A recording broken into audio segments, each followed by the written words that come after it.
Interesting the president chose to go play golf today. I mean, does he?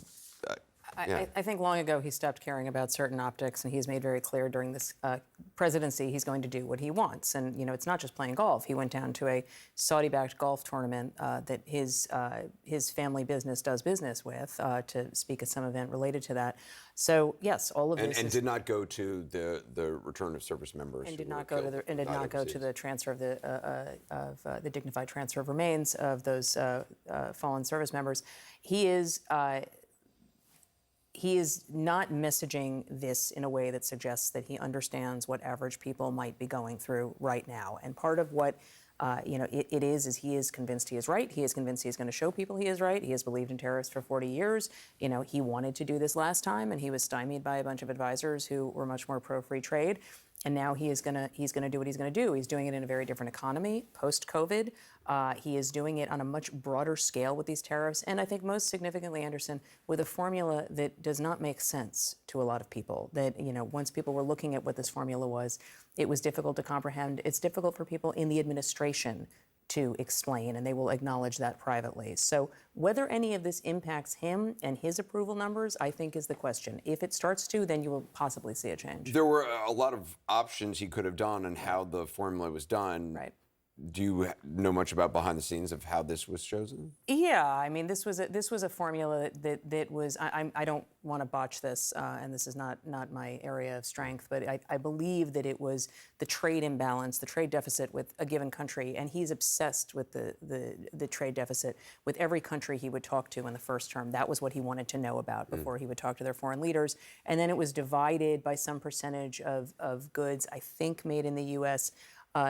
There were other formulas that were suggested. There were other people who wanted exemptions. There were some people who wanted certain exemptions. There were some people who wanted, commodities to be exempted. There was the auto exemptions discussion for a while. Now you just have these blanket tariffs with huge rates in some cases on goods that are not made in the U.S. in some cases. So it's not even like it's reciprocal. Maggie, I also want to bring in Mark Zandi, chief economist at Moody's Analytics. Mark, you warned about a possible recession because of these tariffs. Do you think as of tonight that's where things are headed? What kind of benchmarks are you looking to that would indicate that? Yes, I think we're headed down the rabbit hole, very likely. The tariffs are a massive tax increase on American consumers and businesses. I mean, if you do the arithmetic, it's the largest tax increase outside of the Vietnam War and World War II.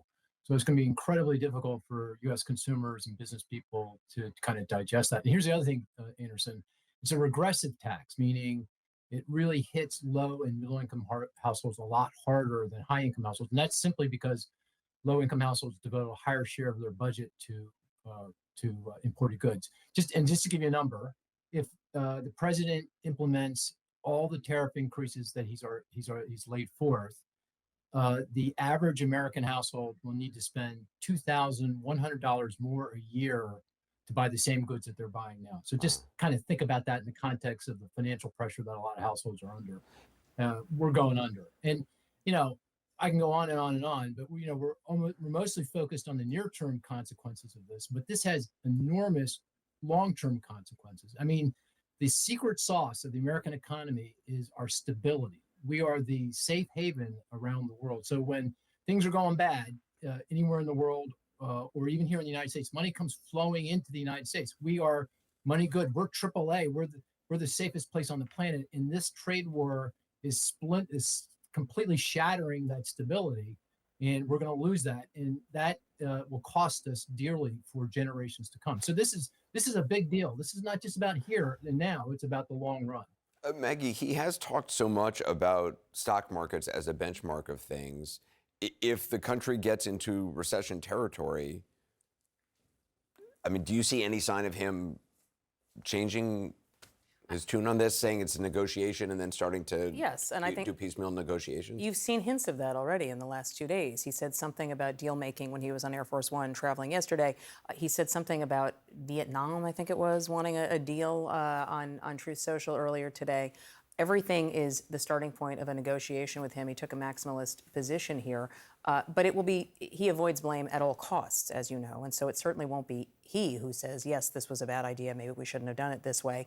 There will be some advisor, or maybe several advisors, who get blame. He will rail it at Jay Powell, as you noted earlier, who had said that this is heading into inflation territory. He was talking on social media about how the rates should be cut. I think that you will see action in that direction, but it won't do much to improve the country's fiscal outlook if he does that. So sure, he will maybe pull back, but at that point, a lot of things will have happened. Mark, will it make a difference to the markets and therefore to people's retirement accounts if the president does, in fact, negotiate quickly with other countries, or is there an element of fear now baked in the foreseeable future? Well, I mean, the damage has been done, but there's still an off ramp here. So if the president is able to pivot, and he's done that in the past, the trade war begins to abate, the tariffs come down. The economy came into the year performing exceptionally well, in a very good spot, 4% unemployment, full employment. We were rip roaring.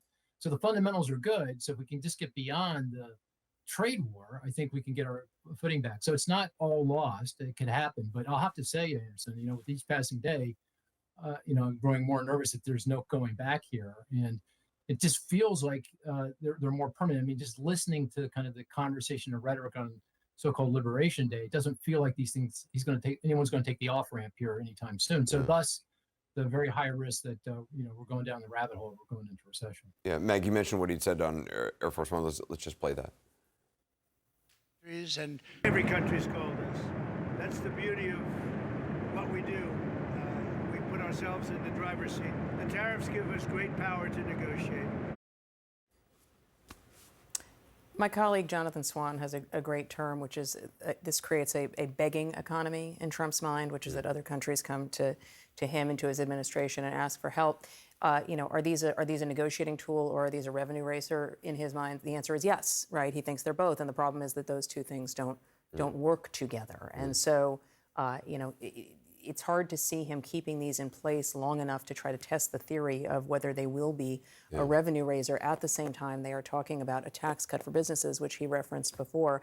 I just want to say, I listened to Congressman Gottheimer saying that he thinks a lot of Republicans are going to suddenly start speaking out. I think that's an amazing amount of optimism, and we'll see. Maggie Haberman, thank you. Mark Zandi, really appreciate it. Thanks so much. Sure.